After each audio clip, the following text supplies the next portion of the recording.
Bismillahirrahmanirrahim.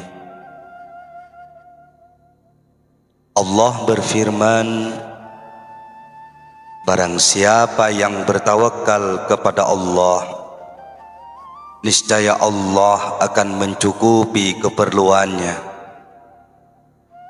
Surat At-Talaq ayat 3.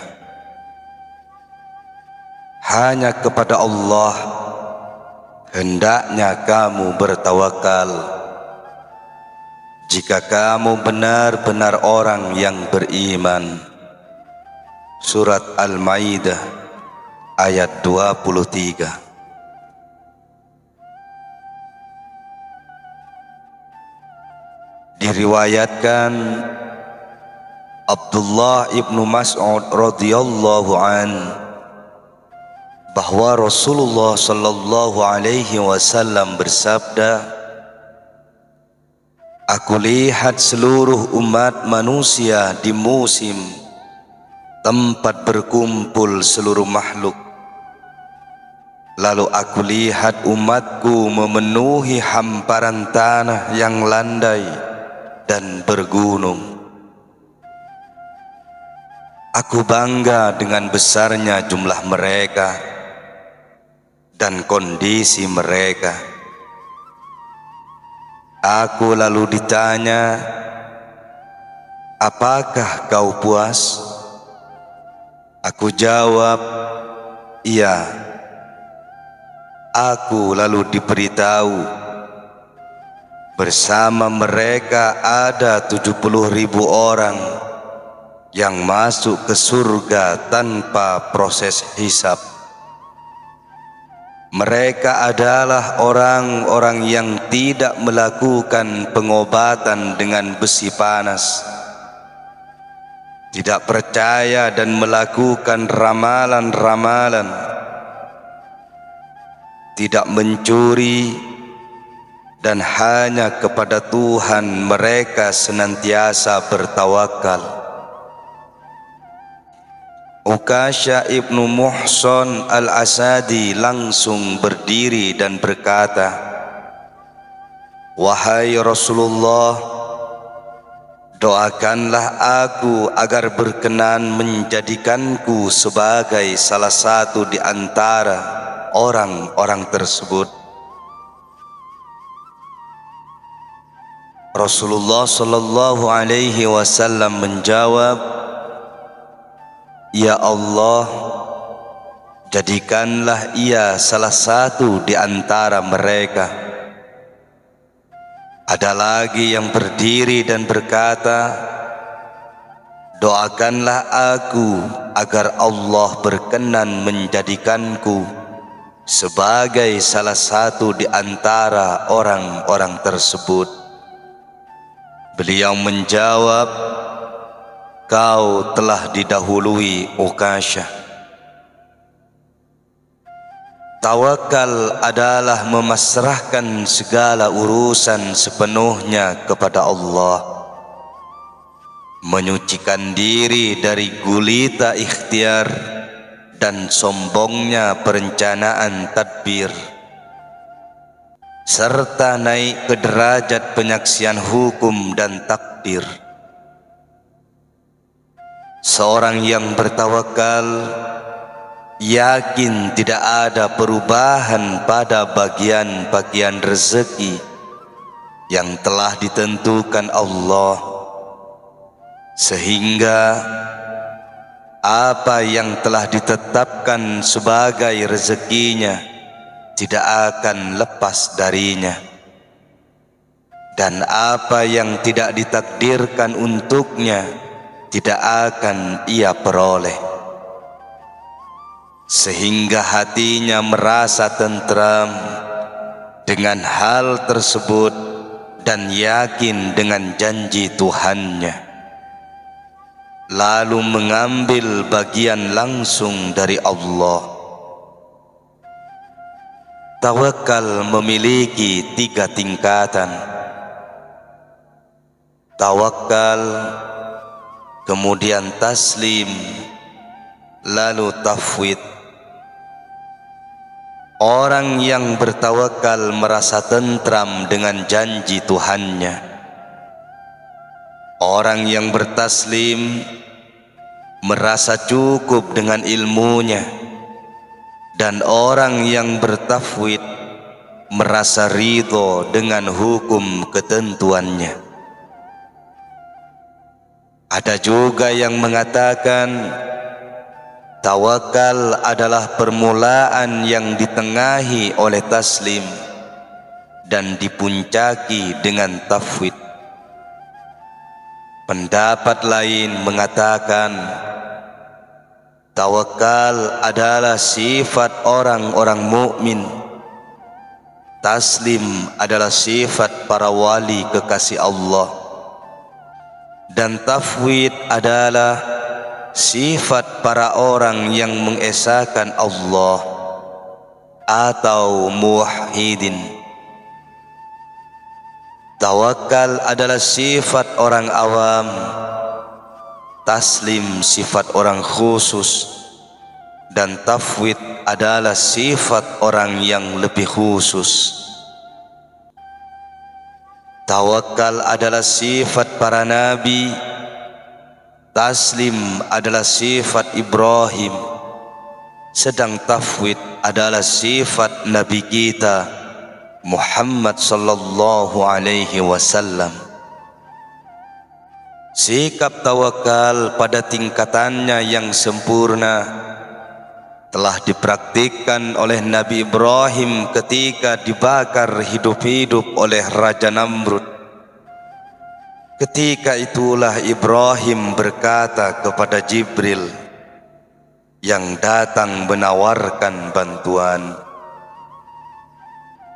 bersandar kepadamu, tidak di sini. Jiwa Ibrahim tenggelam bersama Allah sehingga tak melihat siapa-siapa selain Allah. Sahal ibnu Abdullah At-Tustari rahimahullah mengatakan, tingkatan pertama dalam tawakal adalah memosisikan diri di hadapan Allah seperti orang mati di tangan orang yang memandikannya dan dibolak-balik tanpa daya. Orang yang bertawakal kepada Allah tidak lagi memohon dan berkeinginan, dan ia pun tidak menolak dan menahan rezeki yang ia miliki. Ia juga berkata, tawakal adalah istirsal atau lepas bak air yang mengalir. Sementara Hamdun rahimahullah mengartikan tawakal sebagai berpegang teguh kepada Allah. Ibrahim Al-Khawas rahimahullah mengatakan, hakikat tawakal adalah menghilangkan rasa takut dan harap kepada selain Allah. Tokoh lain mengatakan, tawakal berarti mengembalikan kebutuhan hidup pada satu hari ini dan menghilangkan beban pikiran mengenai hari esok. Abu Ali Al-Rubazari rahimahullah mengatakan, prinsip tawakal ada 3 tingkatan. Pertama, jika diberi bersyukur, jika tidak diberi bersabar.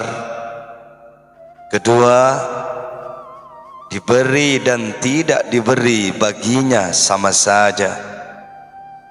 Ketiga, tidak diberi namun bersyukur lebih ia sukai, karena ia sadar betul akan pilihan Allah atas dirinya. Diriwayatkan Ja'far Al-Khuldi mengatakan, Ibrahim Al-Khawwas rahimahullah bercerita, ketika dalam perjalanan ke Makkah, aku melihat seseorang yang liar. Aku dekati ia dan aku tanya, "Kamu ini jin atau manusia?" Ia menjawab, "Jin." Aku tanya lagi, "Kamu mau kemana?" Ia menjawab, "Ke Makkah." Aku tanya lagi, "Tanpa bekal maupun kendaraan?" Jawabnya, "Iya." Di antara kami juga ada yang bepergian dengan tawakal. Aku tanya, "Apa itu tawakal?" Ia menjawab, "Mengambil rezeki langsung dari Allah." Sahal At-Tustari rahimahullah menjelaskan, tawakal adalah mengetahui Sang Maha Pemberi rezeki segenap makhluk.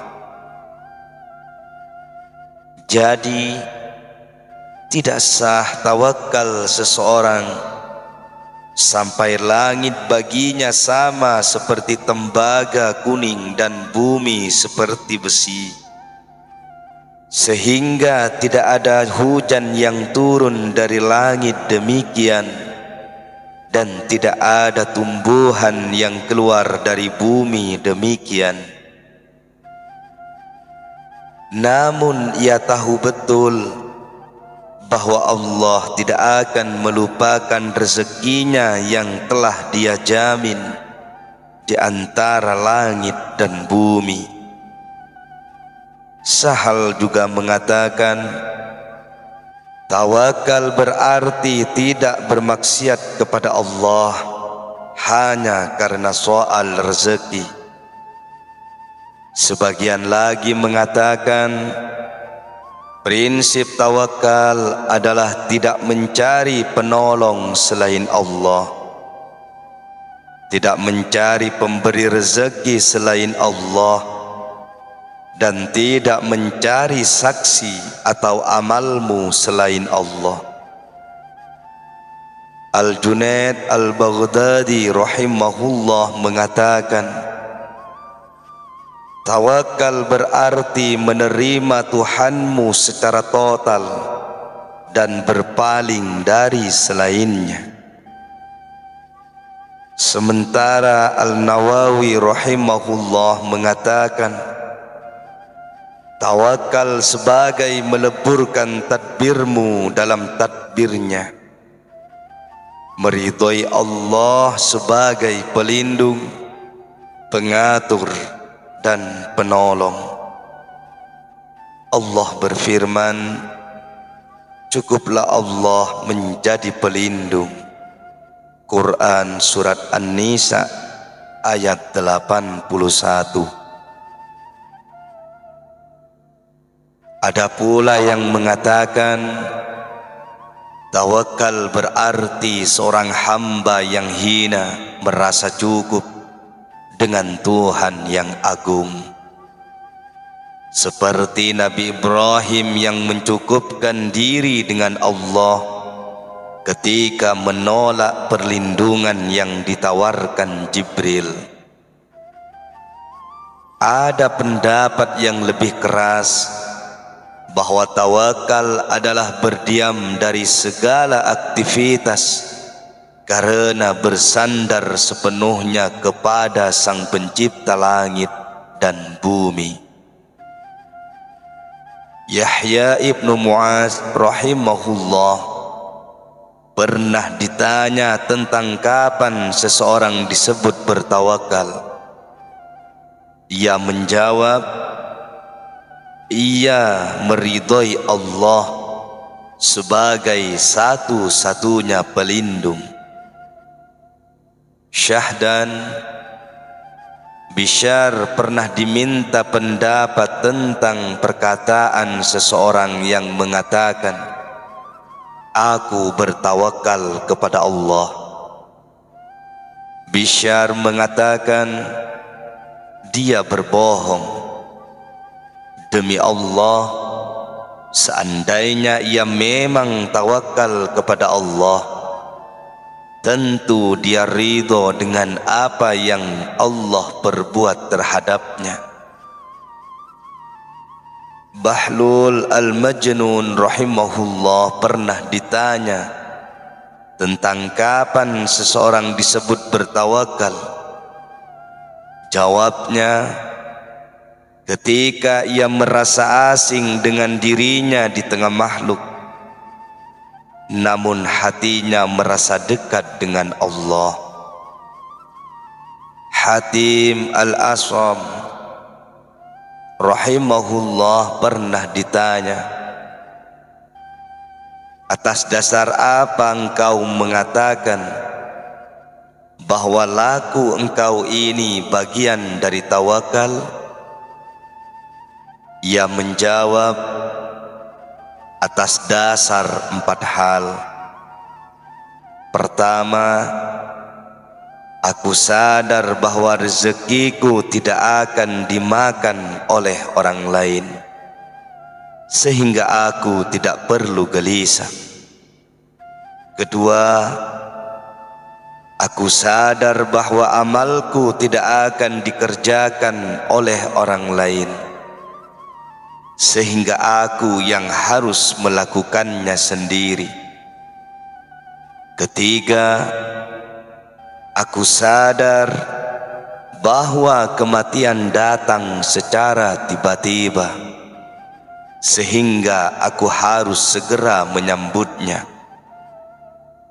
Keempat, aku sadar bahwa Allah selalu melihatku segala kondisi, sehingga aku mesti malu kepadanya. Abu Musa al-Dubaili bercerita,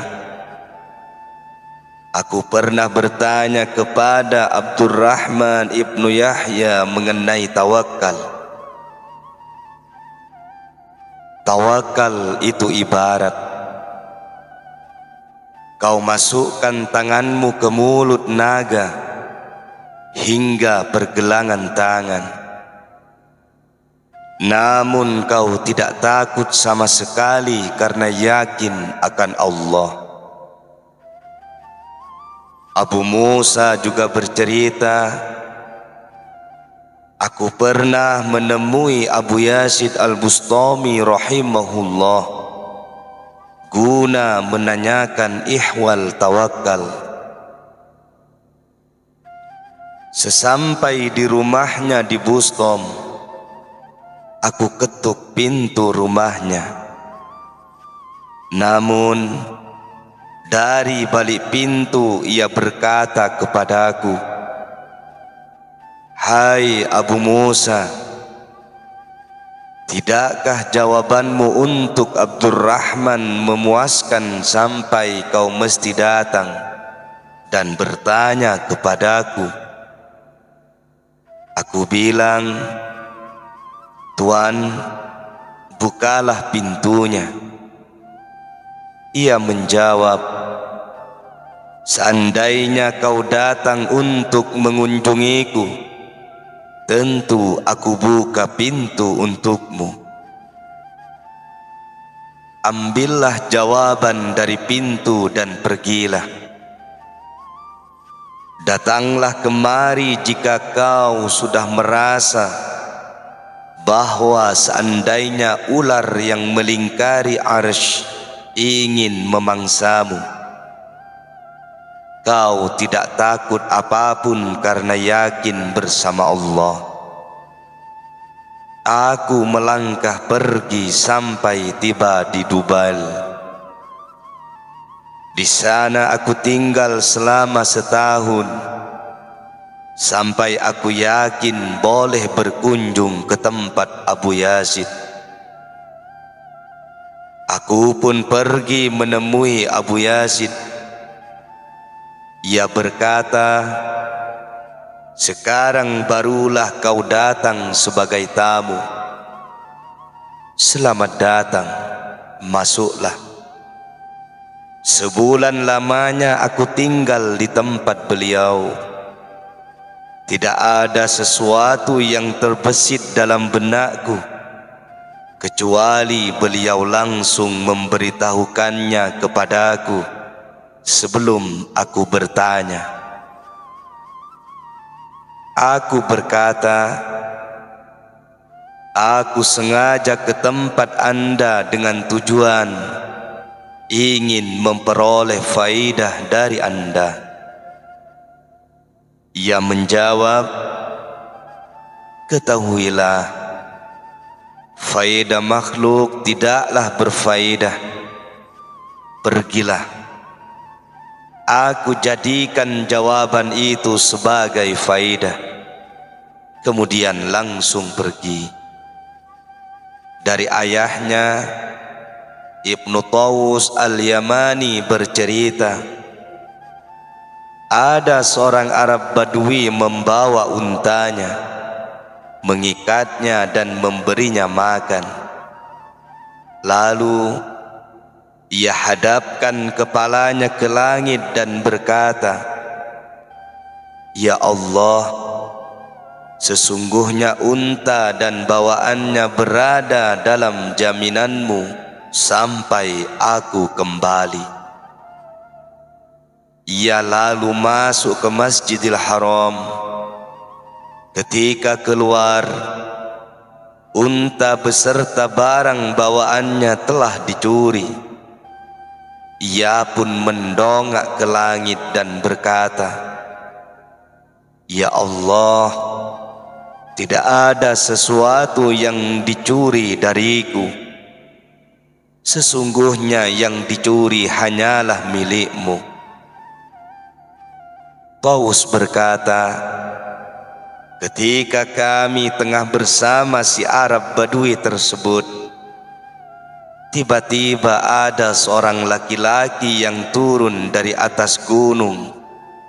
Abu Qubais sambil menuntun unta dengan tangan kirinya, sementara tangan kanannya terpotong dan terkalungkan di lehernya.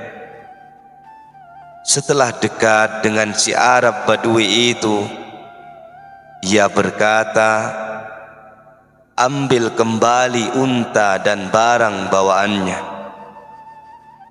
Aku tanya dia apa yang terjadi padanya, dan ia pun bercerita, tadi aku dihadang seorang prajurit yang menunggang kuda Abu Qubais.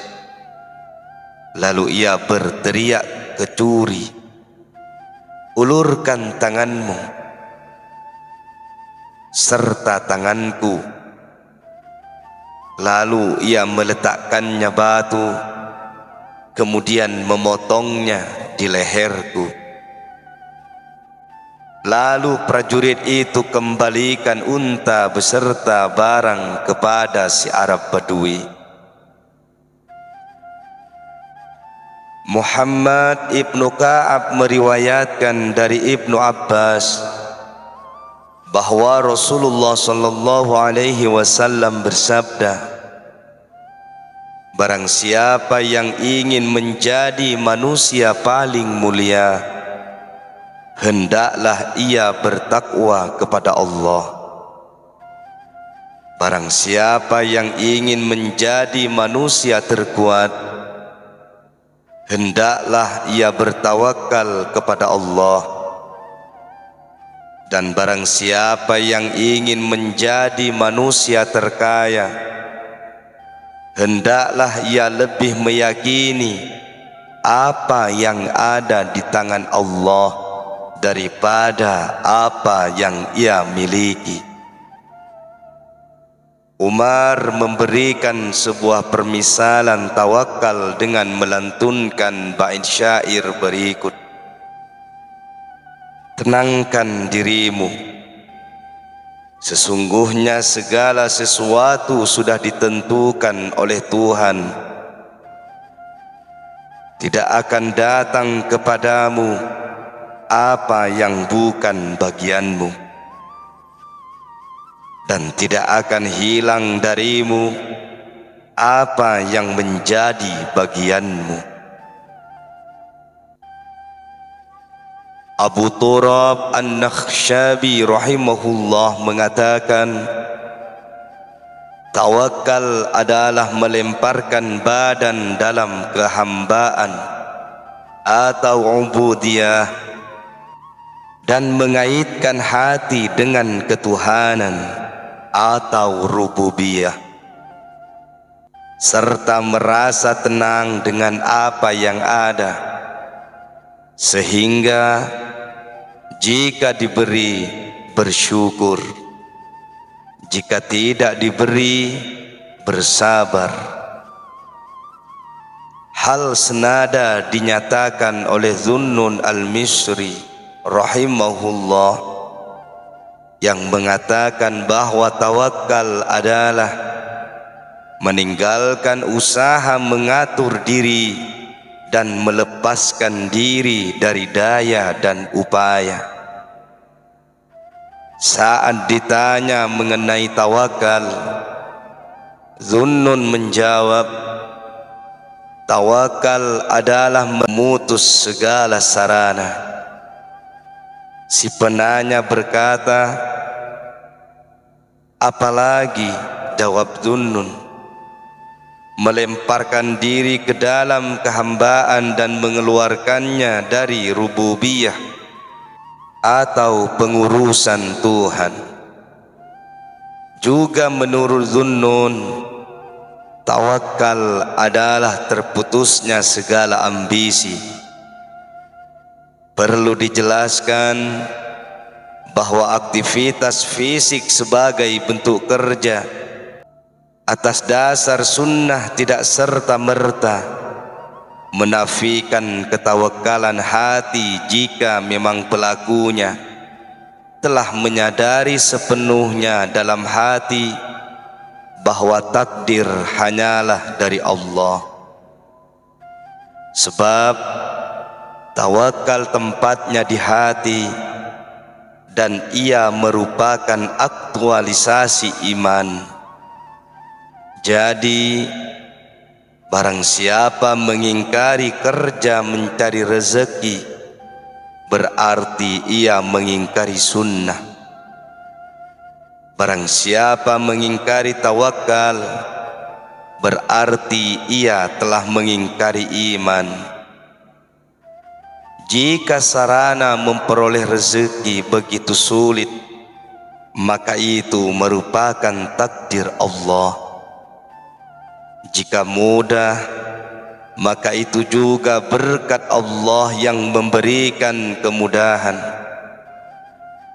Jadi idealnya ketika fisik dan anggota tubuh bekerja sebagai sarana memperoleh rezeki dengan perintah Allah, maka batinnya harus merasa tentram atau yakin akan janji Allah.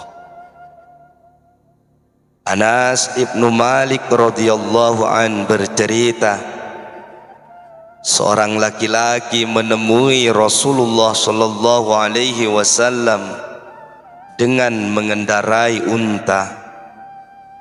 Ia bertanya, wahai Rasulullah, bolehkah aku membiarkan untaku tanpa diikat, lalu aku bertawakal? Beliau menjawab, ikat untamu baru bertawakal. Ada yang mengatakan, orang yang bertawakal seperti anak bayi yang tidak mengetahui apa yang ia tuju selain pada puting susu ibunya.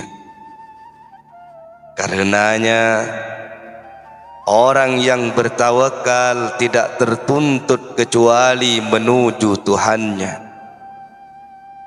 Pendapat lain mengatakan, tawakal adalah menafikan segala keraguan dan pasrah sepenuhnya kepada Sang Adiraja. Ada pula yang berpendapat tawakal adalah meyakini apa yang ada di kuasa Allah dan memutus harapan pada apa yang ada di tangan manusia. Ada lagi yang mengatakan tawakal adalah mengosongkan hati dari pikiran untuk mencari rezeki.